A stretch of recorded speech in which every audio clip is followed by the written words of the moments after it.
If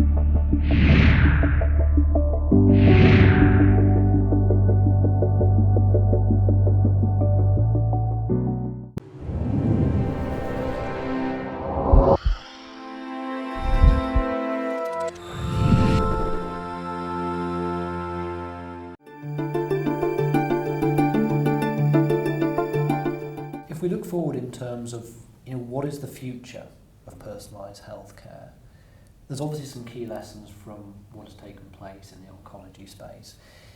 Looking at it from an industry perspective, Ruth, you're looking at not just oncology within personalised healthcare. What are the key things that you take from your experience in oncology and you say, well, actually, this applies to other therapeutic areas? Well, I think it's very much some of the same lessons that we've seen, and the ability to select the right patients for the right drugs, and starting early and working with our diagnostic partners. So I think one of the most exciting areas for me is in neuroscience and diseases like Alzheimer's disease, where again, there may be a long period before you actually know that a patient has Alzheimer's, and even getting that differential diagnosis very early may give you more of a chance of intervening and developing drugs. And so as we work together to develop drugs in our pipeline, I think that's a great area where we will be able to apply some of the same lessons that we have from oncology and take these drugs through and develop drugs that will be life-changing for patients. What about from the patient angle, Richard? I mean, you've done quite a lot of work in terms of bringing the patient voice into the drug development process. What do we learn from oncology?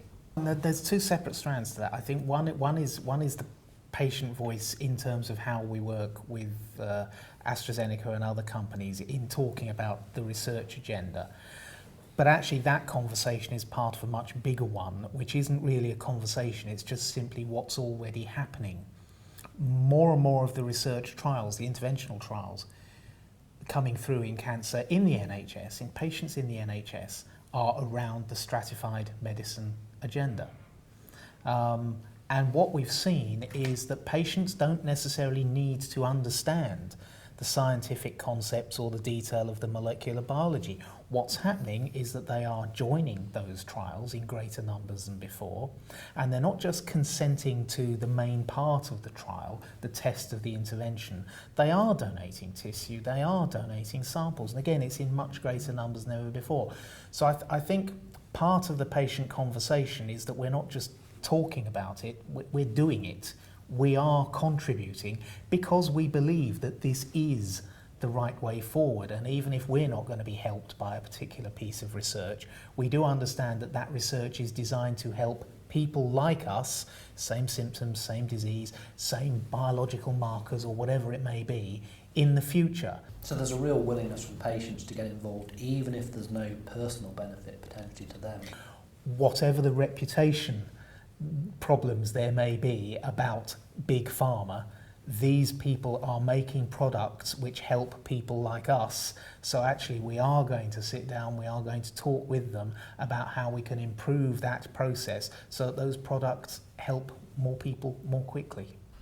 Well, what I see in, since oncology has been, if you like, at the leading edge of personalised healthcare in many respects, is that,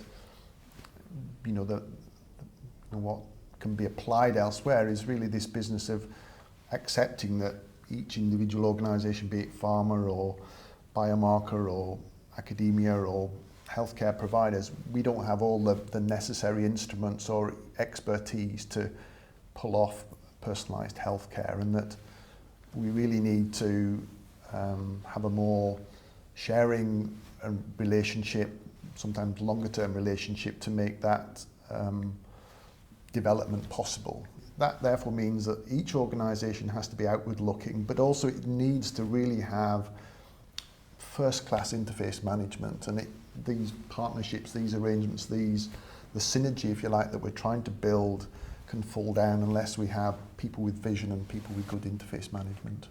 Who's the key driver for that? Who's going to be the coordinator and really help bring those different groups together? Well, I think, since a lot of the developments in therapeutics are coming via industry and from academia, I don't think that we can necessarily assume that there's a dominant partner in this. I think we have to accept that it's a much more interdigitated relationship than perhaps we've been used to. So I think, you know, we've got to, if you like, I was going to use the phrase, get in bed together and make it a whole. You know, and I think, you know, that does need people with vision on all sides. What have we learned in oncology from the diagnostic side, and how does that model need to develop beyond oncology to work? I think a lot of what needs to happen, a lot of what the diagnostic industry is focused on is technology, and we've done a great job of it. You know, we have next generation sequencers, we have multitudes of different kinds of sequencing, PCR, things like that. And I think the diagnostic industry is, with these partnerships, I think is going to become more aware of the uses of those technologies, rather than really focusing on just developing a faster sequencer. You know, really, what do we need in terms of those sequencing technologies paired up with the information on the biological relevance of these markers, and how can we exploit the technologies that we have today. But again, not leaving out the patients, I do see in oncology, I mean, in HIV, the reason a lot of what happened was because there was a united patient population that demanded different kinds of clinical trials, demanded that they not necessarily have to, that drugs not necessarily have to go under quite as much scrutiny before they were given to patients. That community really wanted to accept the risk of potentially taking drugs that did not have as much development behind them. And I think we are going to see that in oncology. I think we are going to put pressure on ethics communities, on IRBs. I think as the cancer community comes together, as people live longer with their disease, I think that there is going to be more pressure from that part of it for us to do a faster, sort of different job in what we're doing with both diagnostics and companion diagnostics. So I think that's a really important point about the risks. And one of the huge advantages we have now in this country is what the National Cancer Intelligence Network has done with hospital episode statistics and all the data available from cancer registries. So actually patient groups can become far more aware about their long-term risks, long-term prognoses after certain types of treatment. I think once patients get hold of that and the researchers get hold of it and start producing some stats and information from that, there is a whole world of opportunity opening up. And oddly enough, it's driving personalised medicine from the use of masses of pieces of information about thousands upon thousands of people over very many years. If we look forwards, what do we think are the most exciting technology developments, as I've described it there, that will really push personalised healthcare forwards? In terms of trying to deliver technologies in a clinical situation, we need the testing to be delivered within a meaningful time frame. A patient will not accept, and nor should anyone else, a test that takes 2 months to come back and then comes back saying, look, I'm sorry, but the sample you sent us was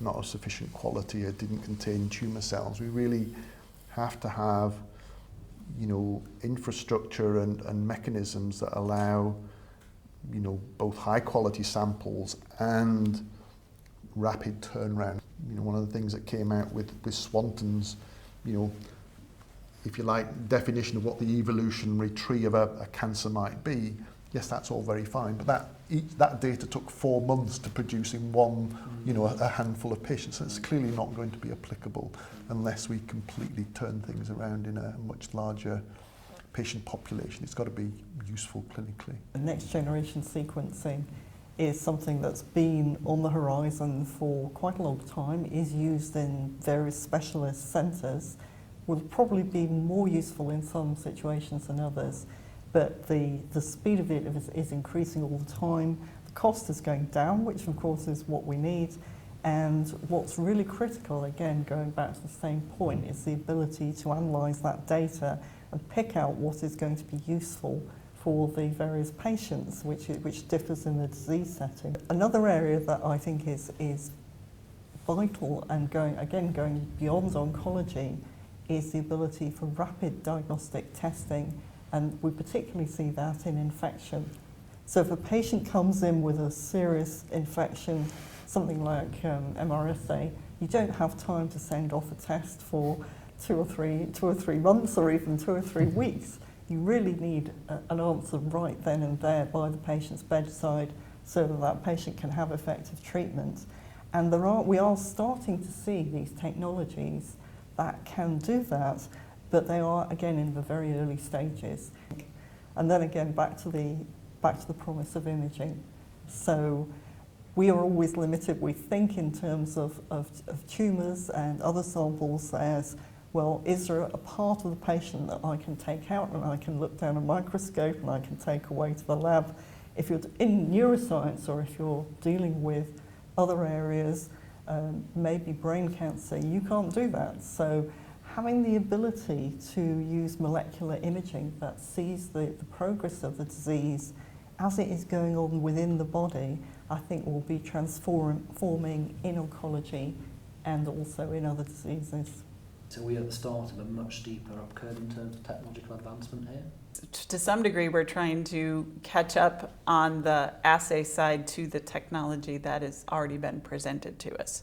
So, I mean, again, there is sort of, when you're developing a diagnostic that you need to have it be a stable test, there is diminishing returns to having it be 30 minutes faster or things like that. We have several clients that are working on this closer to patient care rapid technology, which doesn't have the breadth that something like next generation sequencing would have, but once we know several of the genes and maybe some of the genes and mutations that are in common with some of these drugs, some of these faster technologies I think could create almost as much disruption and change as something like the next best sequencer. The technology is fabulous, but I think much more importantly, there is all this willingness to actually use it and get on with the job. So there's a willingness there. We know, we want to get to this solution. I guess the question is, what does this look like? Where do we need to get to? What does that success look like for personalised healthcare?